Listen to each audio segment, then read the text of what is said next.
Shelby Sacco. Hello. I can't believe you're here. I'm a fan. Oh my God, you're gonna make me blush. No, I'm a I'm excited to be fan. here. I'm such a fan. And let me tell you why. First of all, the book that changed my life was Atomic Habits. And I love it. I love. And I feel like you've read, that's the only book I've read specifically on habits. And I feel like what you've done is really you've read like every single book on habits and consumed all the content on something so specific and niche. And you then break it down and give the information away to everyone else in a more like relatable way. Cause a lot of these authors are very just like, they're like old white men or something. Like it's not the same Exactly. voice. I really did do that. I'm obsessed with habits specifically. And I've read like every research paper, every book, I listen to every podcast about it. It completely has taken over my life. And what I found is when people ask me for book recommendations, sometimes I'll like my favorite book in the whole world about habits is The Power of Habit. And I'll say it's like 50% boring, 50% brilliant. Totally. Books are just so hard to get through. But also people learn in so many different ways, whether it's visually or from reading or from listening. So the way that people get knowledge is all different that some people can't learn from a book. And so I like being able to teach it in different ways so people can actually learn about it. And sometimes you can hear the same message over and over again from 10,000 different people, but it takes like that one new voice or new way of phrasing it that hits. Yeah, that is exactly it. I actually took a class on how to teach too, to like get to that next level of someone's mind, to make them be able to relate it to their own life and see where they can change it in their own life. So it's kind of strategic. I'm a very strategic person, but for the greater good. So like people can get it. I relate to in so many ways because I feel like so many people could blow up on TikTok from one video and then just kind of not know where to go from there. And I feel like you were like, no, I'm going all in. I know exactly what I need to do. Like, yes, this is TikTok, it's social media, but like, I'm going to teach and I'm going to make a course out of this. And you saw the bigger picture. What's crazy about that is so I actually taught habits from the moment that I basically became obsessed with them on Instagram. And so for a year and a half, I had been working through everything, working through my habits, changing my life, getting like better at practicing and like talking about it. And like really I'd talk to anybody that would listen to me or that would want to talk about it. It was really hard because my family was kind of just like, okay, like whatever. My friends were like, oh, whatever. And then I would find some people on Instagram. So when I posted a TikTok, my first TikTok that was about habits that I posted, everything else was like lip singing, whatever videos. It went super viral and I had already done the work for the last year and a half. I knew exactly what to do. And then I had also already started, I'd basically already had that course created because I knew that's what I wanted for my life. And I was just going to launch it on Instagram. And if like 3 people took it, I was going to be really happy and that would be successful in my eyes. And so I already had the bones of it. And I really did just go all in once it happened. I was like, okay, this is exactly what I want for my life. You had the vision and then it's kind of like you found the right platform for it. And all the pieces just came together, but you were prepared. And I feel like that's what a lot of people talk about is like being prepared for that virality and like, what are you going to do with it? Yeah. I feel really lucky that it happened the way it happened. And I don't know if I was ever like trying to get super like famous by, I don't know what kind of word I would use there on Instagram. It was more just like, I really was proud of myself and like talking about it and wanted to help people learn about it too. But it did happen at the exact correct moment because I no longer had like a fear of someone judging me. I would post anything. I'd been studying it for so long. I just felt like it really was the right moment. It really comes through that you are genuinely passionate about it. And I feel like it all goes back to your own personal story. And I kind of want to talk about the sad for a second. I want to get to the savage and I want to spend most of our time talking about how to get to the savage. But what did the before look like? What was the sad for you? So by like mid 2020, I had hit like complete rock bottom. And prior to that, like in high school, college, I would describe myself as like super social, super bubbly, super happy. I had never struggled with depression. I'd never struggled with anxiety. I didn't know what it felt like. And so after college, everything had just completely switched. And I across the board, I was just struggling. I had horrible thoughts. I would cry myself to sleep every night. I hated my job. I hated where I lived. I hated my body. I struggled with disordered eating. I struggled with disordered eating for like 8 years. I was in a toxic relationship. Like everything in my life was just so low. And I started having these really, really negative thoughts where I didn't really care if I was here or if I wasn't. And one day it kind of dawned on me when I was having these thoughts that over the last whatever year time frame that I had started hitting rock bottom and just felt so helpless. Two of my siblings had struggled with their mental health, with depression and anxiety for like the majority of their lives. And it occurred to me, like I finally understood, like, okay, they could be having like consistently these same thoughts that I'm having. And it really scared like the shit out of me that my sisters could feel that way. And so I literally chose that day. I was like, okay, I'm going to figure out how to save myself. I'm going to learn and then I'm going to help them. And so I don't know what, like, I don't know why I chose habits, but the first book I chose was The Power of Habits. And I was like, people that are smart read and I feel like they have their life figured out. So I'm just going to read a book. And it was so painfully boring at first, but the best choice I've ever made in my life. And so I started learning about habits and was like, okay, I'm just going to trust the science. Like, I mean, someone did the research, like it's saying that it's going to work. So if I just try it, maybe it will. And so I started waking up just a little bit earlier. I would sleep literally through my morning meetings every single day. Like I'd always I would stay up till like 3 a.m. I'd sleep. I was not good at my job. I didn't care about anything. And so I started waking up just a little bit earlier and going on a walk. So those were two habits that I started with. And slowly I saw like the little impact it had on my mental health right away. I was like, wait, that was crazy. Like I'm like, this makes sense. And the more that I kept reading, the more books that I consumed, the more habits that I started adding, I slowly started going literally from sad to savage. And I could see it in real time. And so that it really was it was starting. I didn't have the motivation to start for me. What started it was saying like, oh, I want to save my siblings. And then now where I'm at is like, I know that I'm very, very smart when it comes to habits and teaching it. And I'm very dedicated to it. And I will do what it takes to learn how to teach someone else. And so I want to help anyone really that felt like my sisters or that had like felt anything similar to how I felt. So I really relate to in that sort of the why behind it, or what almost triggered your curiosity, was seeing family members not seeming able to feel better, to understand that there's a choice and to Yeah. know that there's a choice and you can feel better and you just have to do the work and you just have to do this. So you taking it upon yourself, I did the same exact thing where I saw that and I was like, well, I'm just going to show them through example. And I fell in love with it because just like you, I started doing it and realized, wait, breath work changes my day. Waking up earlier before work and having time to myself before I give all my energy to work changes my life. Like I had such a similar experience too in that. And I know you said like the first habit was waking up earlier. What are some other habits that kind of trickled after that? And how do you hold yourself accountable? Because I feel like that's the number one question when talking about habits is like, okay, but how do you actually do it every day? How do you actually hold yourself accountable? So I have a few thoughts on that. What's really nice about habits is that they are like automatic behaviors that you create that you do not have to think of. You don't have to make the choice to actually do them once you have them, which I think has helped me through like my hardest, most challenging moments over the last year is the fact that I have these habits that I can rely on. But when people want to start changing their lives and want to start forming habits, the typical like mindset is almost 0 to 100, where you say, I want to do this, I want to change my eating, I want to start working out 5 days a week, I want to do this, I want to wake up early.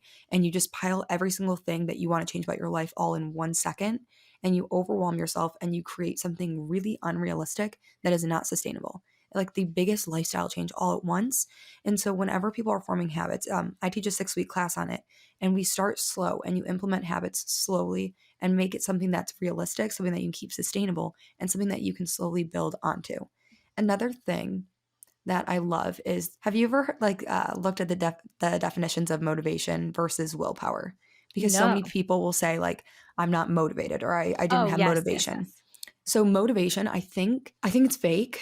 Hmm. Actually, I think it's like, I have like a weird theory. Like I think it's like a made up word that allows for some type of reasoning behind, not necessarily excuses, but just a reasoning behind an action, when in reality, motivation, it doesn't mean anything. Like there are days where I have zero motivation, where I'm still doing the same exact things that I have when I have so much motivation, right? It's not consistent. Motivation will never be consistent. No one's always feeling ready to work out, or always wants to eat healthy, or always wants to show up for themselves. That's not a thing.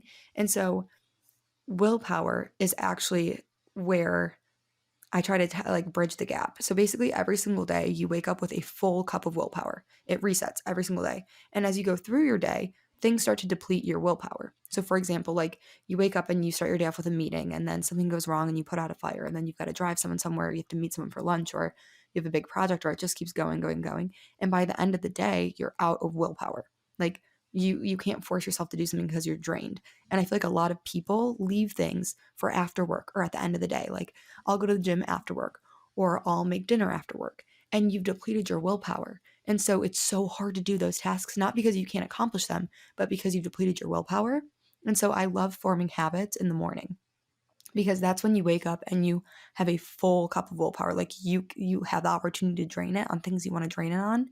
And so, like, for example, when you wake up early, you create time for yourself to do things that you want to do that are non-negotiables. And I think that that helped so much when it came to forming habits, is knowing that if I could find a specific time, if I could set myself up for success, if I could look at those kind of like facts of the matter and work them, like use it in a strategic way to say, you know what? That's right. Like I've been trying to go to the gym consistently after work, and I go about one time a week because I'm so tired or because my friends asked me to go to dinner. That's not a good time for me to do that habit because I can't keep it consistent. Where's the time that I can keep it consistent? I have so many thoughts on this. Isn't it crazy? I love pointing that out. I love the concept of willpower. I have so many thoughts on this, because then my question is, which was a big question I had for you, is kind of this idea of discipline. And I'm curious your thoughts on it, because on one hand, discipline is needed to create a habit, to show up every day. You said that you show up the same way every day as when you're motivated, quote unquote, and when you're not in the morning, Yes. right? But then there's this idea of being gentle with yourself and cutting yourself slack. So how do you find the balance between the two? Or how do you know when it's time to practice discipline and when it's time to rest? That's a great question. So I have a way of looking at it that I learned over the last year, because because of so many things that I had going on in my life, I was like consistently pushing myself, consistently like working my ass off and across the board, draining myself. My habits weren't ever draining. It was more what I was doing in a sense of career wise that was just taking a lot, but overly exhausting myself. And I had almost wired my brain to think I'm disciplined, like I'm showing up for myself across the board. And so I learned where to actually give yourself grace, and how I think I've got a good way of looking at it. So when you have a night where you don't sleep, like you're up all night, you feel like crap, and then you wake up in the morning, for me, I'll stop and be like, realistically, how many hours did I sleep? Okay, I slept 2 hours. That, if I were to wake up and go about my day, I'm going to be so upset, crashing, and not effective by noon. Like that's actually going to hurt me, right? So like I need to give my body rest and sleep, and I can readjust my day. And if working out is really important to me, or this thing that I'm missing is very important to me, I can for that day find a different place to put it in, or it's okay that I missed that. Now, when I look at discipline compared to giving myself grace, there are moments where we make excuses for ourselves. And if we look for that little, like, am I making this an excuse? We will see if it's a yes or a no. So, for example, say I wake up one morning and I'm like, oh, I'm just like a little bit tireder than usual. Like, I should just sleep in. That's a moment where I absolutely will not give myself grace, because there's no grace to give. That's just me, a little voice in my head.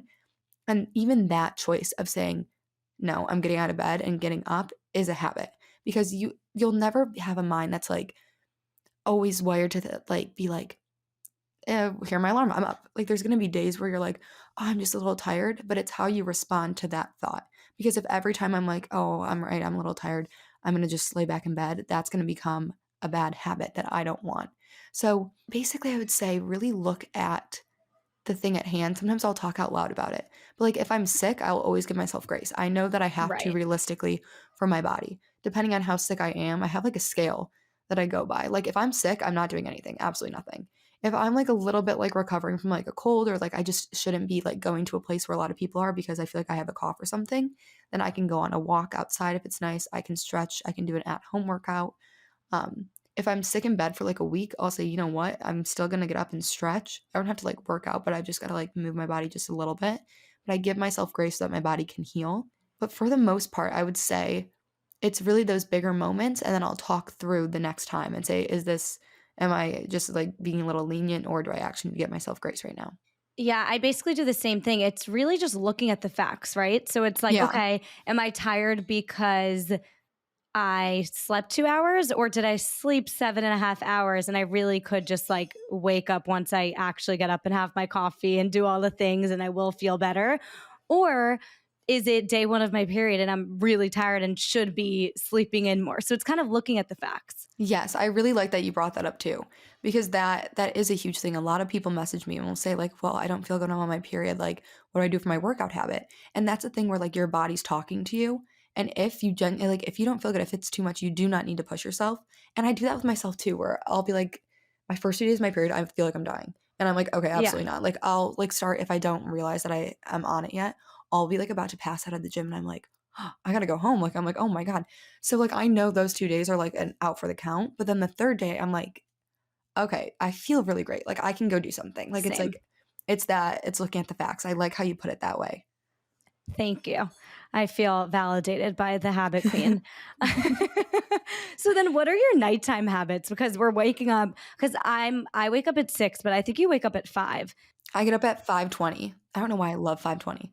I love that for you. I started waking up at 5:50 because I'm like, okay, I need an extra. It's kind of like your morning routine like adapts and like ebbs and flows and changes, and you kind of figure out like, oh, I've been rushing. Maybe I need an extra 20 minutes, and then it gets Yeah. because like it used to be like, oh, waking up early when I first started reading Atomic Habits was like 7:30, and now I'm like at 6, and I need to back it up to 5:50. So it's funny how like it changes as you go on. You keep wanting to do more and more in the morning. I But love that. me too. It's fun. It's also like some inspiration for when you because I was not a morning person. And then just like all of a sudden I wake up at 5:50 because I changed my life like gradually. So it's just kind of like what you were saying before, not totally changing your life and all of a sudden you have a different diet and you're waking up 8 hours earlier and you're getting a new journal and a new like meditation and you're setting yourself up for failure. But I wanted to ask you about your night habits because there's really no way to wake up at that time and be able to wake up and see the facts and say, okay, I slept 7.5 hours, I'm good, without winding down properly. And we're very similar that I feel like we're both like go getters with 4 different jobs. Like I'm very similar to you. I So, love how that. are you winding down? That and this is like that's so important to being able to wake up early successfully. But before I answer that, you said something like you said you work down gradually. And Yeah, I love that because I went from waking up at like 9 o'clock right when my meeting started to 8 o'clock to 7:15 to 6:45 to 5:20 over the course of a year and a half. So I right. like slowly built down. But I love that you said that because that is a huge point to anyone listening that wants to wake up early. It's that you want your body to be able to slowly adjust so that you can make it a part of your life, not something that is going to overwhelm you so much, stress your body out, stress yourself out, and make you say, "Oh, I actually don't want this." You need to slowly work down And you'll end up wanting to wake up to, earlier and add more exactly. things and have more time, and your body will Exactly. be ready for it as you Right. slowly go down. But Right. so I started waking up early and working out, and I didn't get to starting to create a nighttime routine because I didn't realize how crucial it was to my morning routine. So I'm actually a basement child, as in like I'm one of 6 kids. My mom popped me in the basement at 9 years old. Like I never had a bedtime. So I consistently went to bed at like 2 to 3 a.m. from 6th grade until I started to change this habit. And so that was like so wired in me. I was like, I'm a night owl. Like I'm not a morning person. But here I am, a night owl trying to become a morning person. Right. And so I started creating this nighttime routine, and that was my actually my hardest habit I've ever had to do because of the fact that I was a basement child, which is interesting because some people might have a really easy time starting one habit and then another might be really challenging. It's going to be different for every single person because every person has different experiences, different backgrounds, different perspectives, different things. But in my current nighttime routine now, what I do is I have a set time and it's usually about 8 p.m. Sometimes I'll have things like this called that will go a little bit later and that's Mhm. fine. But consistently at 8 p.m., I start by putting on my pajamas. And Wow. so what that does is it tells my brain, like, okay, you're starting to get sleep. You're starting to get ready for bed. Like it's kicking off the routine. The next thing that I'll do is I'll go in the bathroom and I'll wash off my face, all my makeup and stuff. And the reason is for myself. I noticed that like that would always deter me. Like I'd be like, oh, I could take off my makeup. I just don't feel like it right now. And so if I put on my pajamas and get right to that step, that's like the hurdle for me. So it's so easy. After I do skincare, I have my habit of doing self-love where basically in the habit loop, you have a cue, a routine, and a reward, and it follows a cycle in a clockwise pattern over and over, and you repeat it until you form a habit. So you can create a habit or you can change a habit, but you can't break a habit. So after my skincare, doing my self-love, that habit loop would look like the cue, which is a place or time, basically a trigger, would be me finishing my skincare. Next, after the cue and the habit loop's the routine, so then it's me doing self-love, saying kind things to myself in the mirror. And then my reward is that I'm working on my relationship with myself. I'm giving myself love. I'm creating the person that I want to be through choosing my words, which then impacts my thoughts and my actions. And so that's one of my favorite habits. I have self-love habits just like plugged throughout the Love day. that. But after that habit, then I will tidy up my bathroom counter. I'll come out and I'll tidy up my office. My office is actually my master bedroom. I switched it around because I spent so much time in here. I'm like, wait, why am I in a little room? And so I'll tidy up because that's actually a habit loop for anxiety. So when I'm working, I cannot focus. I cannot like breathe sometimes if I'm working in a dirty space. If my room's a mess, I can't Me focus on too. the task. I'll have to go clean it immediately or I can't focus.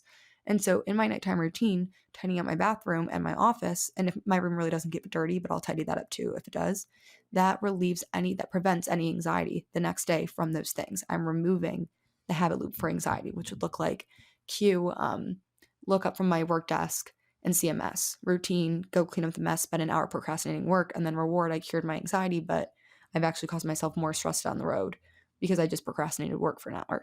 So cleaning my room and my space, my nighttime routine every single night consistently ensures that I'm going to have a good day. Then I'll bring down any dishes that I've accumulated, which is always like right now, I literally have 5 dishes. I don't even know how from today. Same. Right. And I'm like, oh my No, gosh. I'm with you. So I'll bring those down. I'll start the dishwasher. I'll come back upstairs. I'll pick out my outfit for tomorrow, which is then helping me set my intentions for tomorrow. I already know in my head I'm getting up. I'm putting on this outfit. I'm going to my 6 a.m. workout class.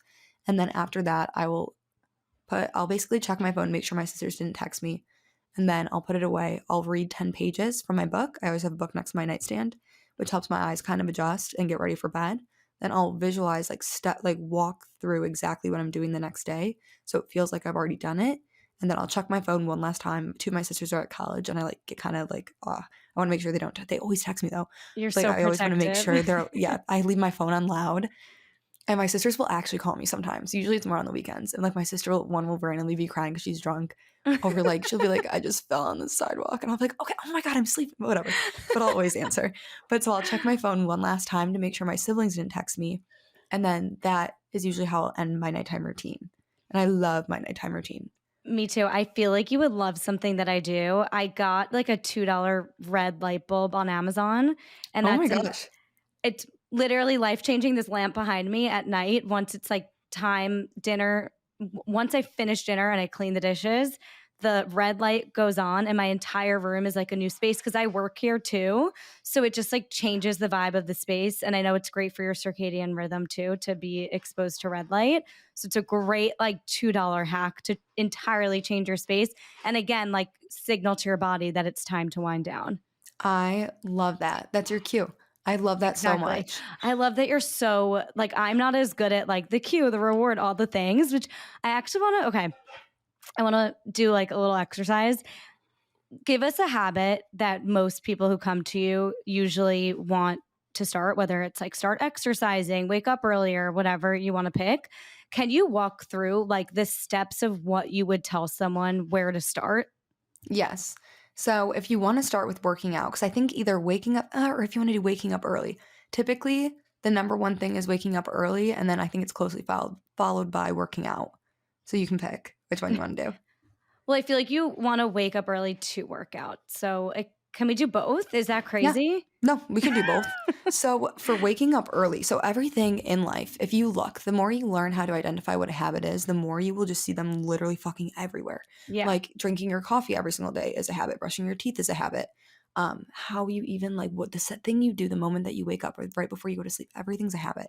And so when people want to wake up earlier, what I will tell them is there's a few hacks that you can add in, but what you want to do is you want to change your current habit because you already have a habit of waking up. Typically, people snooze their alarm right when they wake up or they reach for their phone. And so you already have this action that we want to change the habit loop, but we want to almost mimic it close enough that it's a small change that you can adapt to and pick up. So in the habit loop, you have that cue, routine, reward, and it follows that cycle. So when you're waking up, your cue is going to be your alarm or whatever method that gets you up. Your routine then, say it's typically reaching over and then snoozing that alarm. What you want to do is then replace that action of not reaching over and grabbing your phone. I always teach people to reach over and grab a glass of water. And the reason being, you already have that action, so it's an easy switch. And then when you get that water, you sit up in bed and you drink it. And then when you drink the water, you're giving your brain enough time to turn on. So your prefrontal cortex, which is like going to be making like all your decisions basically. You want it to wake up so that when you sit up and drink that water, you get past that, oh, I want to go back to bed. And you're like, oh, I actually could get up. It's not that bad. And then your reward is sometimes your reward can be something physical, a compliment, a gift, brain spikes like dopamine, serotonin, and endorphins. So your reward for that is actually whatever you can choose your reward. It's something inside your body, but it could be like, oh, I'm getting up and I'm going to be able to have a morning routine. Or I'm going to be able to enjoy my coffee, or I'm going to be able to take my dog on a walk or go exercise. So you kind of draw out that little habit loop for yourself so that you can start waking up earlier. The second part to that is making sure that you're setting a realistic amount of time to work down from. So I always tell people to go from like 15 to 30 minutes and just wake up 15 to 30 minutes earlier with a little bit of plan of what you're going to do with that time. Whether it's going to get up and go make coffee right away, like your next step, so that you have something to do to get you out of bed. And then that way, by waking up just a little bit earlier, you slowly give yourself time to like let your body adjust. So you're not all of a sudden so exhausted. Like on days when you have like a flight and you have to get up like 4 hours earlier and you're like dying the whole day. It's not like that when it's just 15, 30 minutes. And so that's one of my biggest ways to teach waking up earlier. But on top of that, there are other little tricks that you can do. So depending on the person, some people will say like, oh, I don't want to get out of bed. Like I'm so warm, I'm so cozy, like it's so hard for me. And I'll say, okay, put a sweatshirt literally on your pillow next to you or literally right on the ground next to your bed. So your new habit is your alarm goes off as your cue. Your routine is then reaching over and grabbing your sweatshirt and putting it on. And then your reward is you're warm and you're able to get out of bed. Or some people can't need light to wake up and it's not light yet. And I will say get an automatic light bulb or get a hatch alarm or something that can turn on and wake you up so you're getting used to seeing that light. I have a hatch and Me too. I just got the hatch. I No, love no, it. no. It is a lifestyle. I love it. My cats love it. I'm obsessed with it. I've had it for like 2 weeks and I don't know how I went without it. Well, especially for the night before. Because I've never used it for the night before. Oh, well, first of all, I love that I don't have to have my phone in the room because of it. So I always like literally at 9:30, my phone is off and in the living room. And then like I don't look at it till the next day because I don't need it for my alarm. But the night before, I have again red light go on with like this campfire sound while I'm reading. Oh, it's amazing. You have to do it. Yeah, that sounds like heaven. Oh, it's amazing. Oh my gosh, I need to get that. Especially like living in New York City, it's really hard to wind down. Like really, really hard to like, you're so wired and there's so much going on outside. So I need to like create an entirely new environment to actually wind down. I love that. I'm like in a small town in Michigan. So I'm like, I literally am like staring at the woods. I'm like, it's fine. So jealous. It's funny here, but I'm actually moving to North Carolina in a month and a half, maybe. Wait, that's exciting. I know. I'm moving for one of my companies. I'm going to run it in person. It's oh gonna my be crazy. God. Wait, I'm so that's excited. Unreal. That's incredible. I know. I'm really excited. I'm like, oh, it's going to be nice. I have a stroller for my cats and I always take them on walks, but I haven't been able to for months here. So I'm happy. It'll be nice weather there. Oh my God. The next chapter of Shelby. I'm so excited. I know. I cannot wait. Okay. Sorry. Continue. But so if you do the hack of putting the sweatshirt next to your bed, or you can get a lamp, a hatch, or I have a light bulb that automatically turns on that's connected to Bluetooth, which is really nice because I set it for 5 a.m. So when I wake up, it's literally already like bright as day in my bedroom, which I just think so nice. Like it's like gets you up. Other things I'll say is like take note of your sleeping environment. Like I have a lot of moms who take my class, and one mom was talking to me after, like she had a really hard time the first week waking up early, which is one of the things we do in the first week. And I was like talking to her about her environment, and she was like, oh my gosh, like I keep my blinds closed. I have a sound machine for my son. I have a fan going. Like she had all these things that were meant to keep her asleep. And so she turned off the sound machine, she left on the fan, and then she opened the blinds. And she was like, that was like the key for it. It was just a small thing that actually helped so much. Other things that I'll teach are putting your phone on the ground and sliding it away if you have trouble with like turning off your alarm without realizing, so you can't reach for it, so that then that action of reaching for a glass of water becomes easier because you're no longer accidentally subconsciously grabbing that phone because it's not there to grab. But that's kind of how I teach the habit of waking up earlier. The water, I'm already, as we spoke about, like I already wake up early, but I listened to one of your podcast episodes and I started grabbing for water. It really helps. It's crazy because your brain really isn't awake yet, and you need 7 seconds to wake up, like to actually have your thoughts come in and be able to make a logical decision. And so when you reach over and drink that water, you're buying yourself that time. The water's not necessarily waking you up. I mean, I guess if it's cold, it is, but it's like your brain's literally just taking a second to like compute everything. Also, less intimidating because I think sometimes the thought of having to just wake right up and jump out of bed is a little intimidating, but knowing that the first habit you have to tackle is grabbing for a water and sitting up, it just almost eases you into the idea of waking up. And also the hatch having I have it come up as a sunrise, the light, life changing. I have it as a sunrise too, but I have that and my lamp at the same time. So it's already so bright. And I'm like, oh my gosh.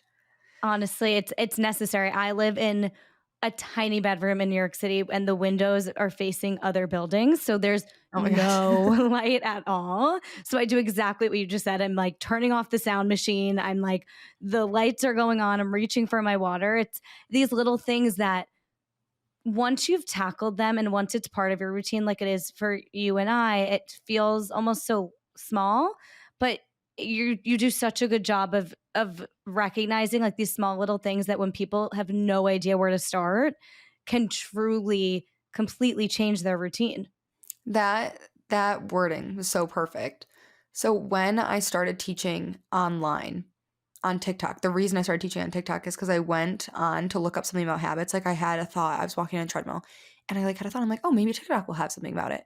And there was literally nothing teaching habits. It was all just people showing their life. And Right. and I was like, it pissed me off because I had tried so hard to find resources and I didn't find anyone really online in the beginning. That's why I kind of turned and did it myself. And I was like, oh my gosh, like no one's even teaching it. People are just showing it. And that's the thing that's missing because people have the want, but they don't know how. So it's that in between. So that's what I try to teach because it really is those little things that people just don't know or just aren't aware of. And so being able to learn the steps makes people realize that they actually can achieve their goals. They can achieve these new habits. They can achieve that lifestyle. It's just having the steps to do it. Right. It's like once you're in it, you kind of forget. It's kind of like you don't realize what other people don't know because since you know the information and you know all the little hacks, it's kind of like you overlook it. It's a lot of what people say of kind of how everyone has a unique special message to communicate on social media. It's just like you don't see it because you know what you know and you don't realize that other people don't know it. So other people don't realize what's a hatch alarm clock or why can't I use my phone until 12 a.m. and then go to sleep? Or why do I need, all these little tiny things like grabbing the water that can truly make such a great impact. That I got distracted for a second because I was like, wait, her voice is so nice. I bet she's a good singer. But are you a That good is, singer? wait, that's so crazy that you just said that. My whole childhood I sang and then I just like totally abandoned it. You can hear it in your voice. I literally was just like, wait a Stop. second. Are you turning me into a pop star? I think I'm going to go back to voice lessons. Honestly, I believe in you. It sounds like you would be a very good singer. Oh my God, thank you so much. You're welcome. New habit unlocked. There you go. Vocal lessons. But I agree. It's those little things that we don't even realize, like I guess, back and forth where we have so much knowledge or we know things that are so apparent in our lives now that other people don't realize and vice versa. Totally.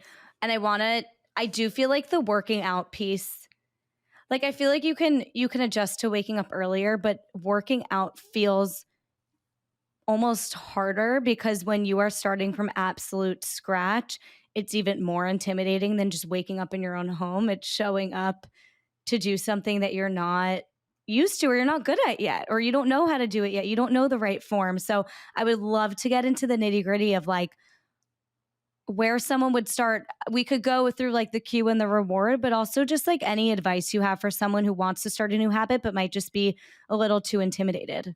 So for working out, my number one piece of advice would be to start with walking and use that to form your workout habit because that is something that's realistic, that's something that's sustainable, and that's something that you can keep consistent. I think a lot of the time people get overwhelmed with working out, and by people I'm talking about, I definitely did in the past, with this idea that I had to go to the gym, and I was so mortified of the gym. I didn't get myself to go to a gym for I think like the first 6 months. I walked for the first 2 months, and then I had an apartment gym that I could go to when no one was there because I lived in a small apartment complex.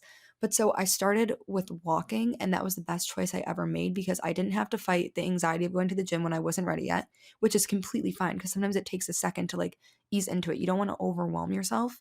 And I didn't have to force myself to do a workout that I didn't like. A lot of the times we'll do workouts that we hate or that we dread, and we don't realize that that means that that workout isn't for us. So for example, I had already created my workout habit. I was pretty consistent with it at this point. I think this is like maybe 8 months into my status habits journey, and I saw everyone doing the 12-3-30, and I was like, oh, I'm gonna do it. Like I'm gonna do it. I had already consistently worked out. And so what I noticed is that I literally hated it. I absolutely hated it. And so I would get to the gym or my apartment gym, and I'd be on the treadmill, like sitting there being like, I don't want to do this, like dreading it, like not being able to start the treadmill. And then I'd get myself to, and then I'd be like, oh my God, like I don't have to do this. Like I clearly don't like this workout. I don't have to do it. And so then I was like, wait a minute, like that's fine. And I think we try to force ourselves sometimes to do workouts because we think that's what we need to do, when what we really need to do is find something that works for us, that we like, that we're not forcing ourselves, that we actually want to do, that will help us then have a healthy relationship with fitness.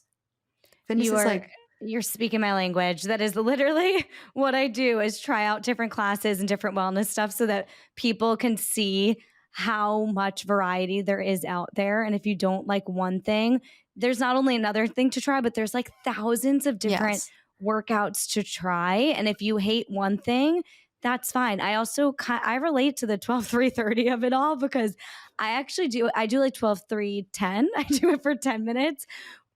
And my hack there is I'll do it for 10 minutes at the gym. When I show up to the gym and I feel like I have no plan and don't know what I'm about to do, I'll go on the treadmill and like go on TikTok and just find a workout to do while I'm warming up on the treadmill. So it's like not letting myself use the excuse of, because what I realized for myself, what was preventing me in the past from showing up for my habits when it came to like working out in the morning was if I didn't have a plan, if I didn't have a class scheduled, if I didn't have a workout planned for myself at the gym, I would wake up, not know what I was doing, and use that as an excuse to go back to bed. So that's one thing. It's also just like knowing yourself. And if you need to have a plan set, you need to have a plan set.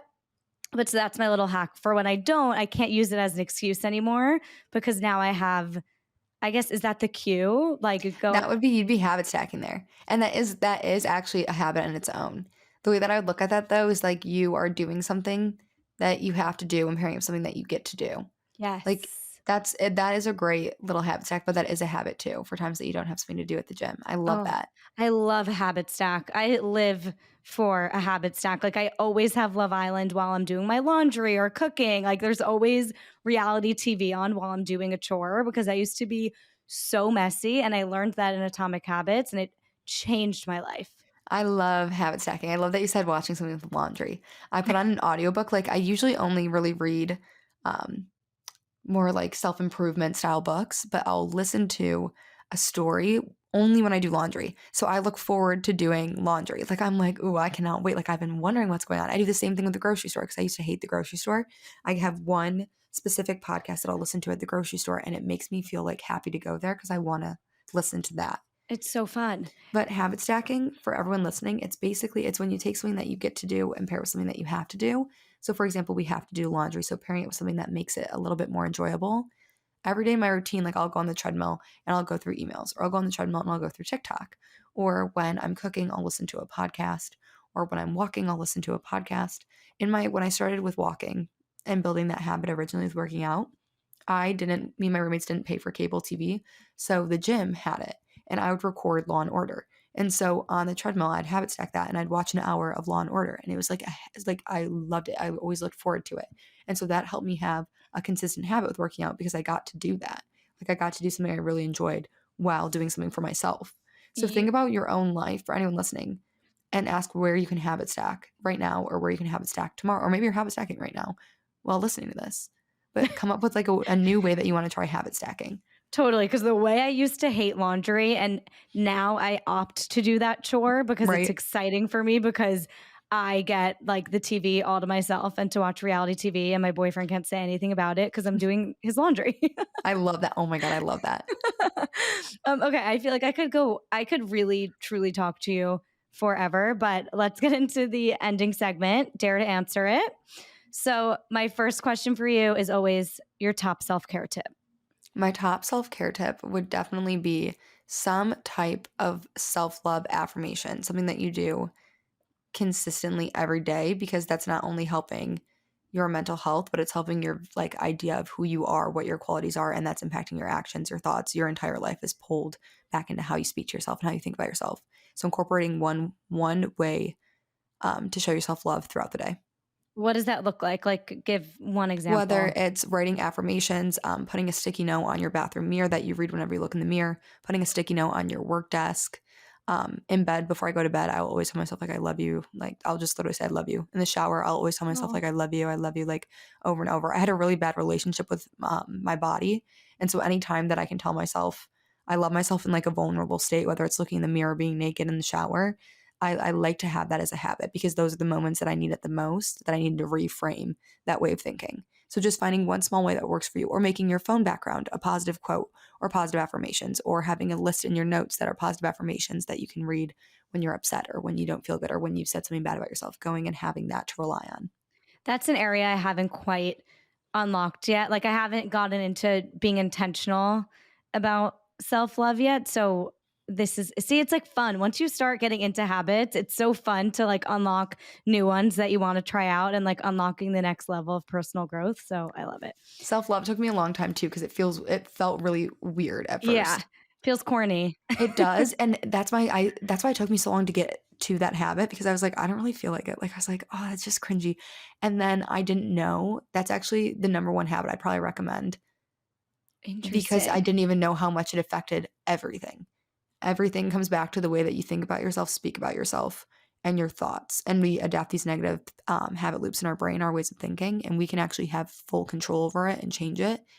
And I like when I started doing affirmations, I had to pretend like I was talking to my sisters, because I felt so weird. Good And hack. and so I would pretend like I was talking to them. And I tell people in my class that feel weird about it, like pretend like you're talking to your daughter or your best friend or your sister or your whoever. And it makes it a little bit less weird. And then slowly, not like the next day, not the next week, slowly it starts to feel normal, and you start to see how much it actually impacts your day to be nice, instead of just ripping yourself apart constantly. It's insane. It is life changing. It really is. I love that. And I mean, it is true in terms of like your neural pathways. I've been reading Dr. Joe Dispenza's book, Becoming Oh my God. Supernatural. Oh wait, I haven't read that one, but I've read Breaking the Habit of Being Yourself twice. Oh, And I that one need to is read that. amazing, amazing. Was it super, super long? Yes. And like It, super science based, but like yeah. so crazy. Okay. It Because it's taking me like forever to get into, not to get into, sorry, forever to get through. And there are chapters and moments where I'm like, I could read this forever. And then there are moments where I'm like, yeah, okay, like it's all science going right over my head. So I'm sure his other books are like that too. yeah. They're good. Speaking of though, what's your favorite book is the next question. The Power of Habit is my favorite book, and then my second favorite book's The 5 a.m. Club. Okay, and I haven't read either, so I need to.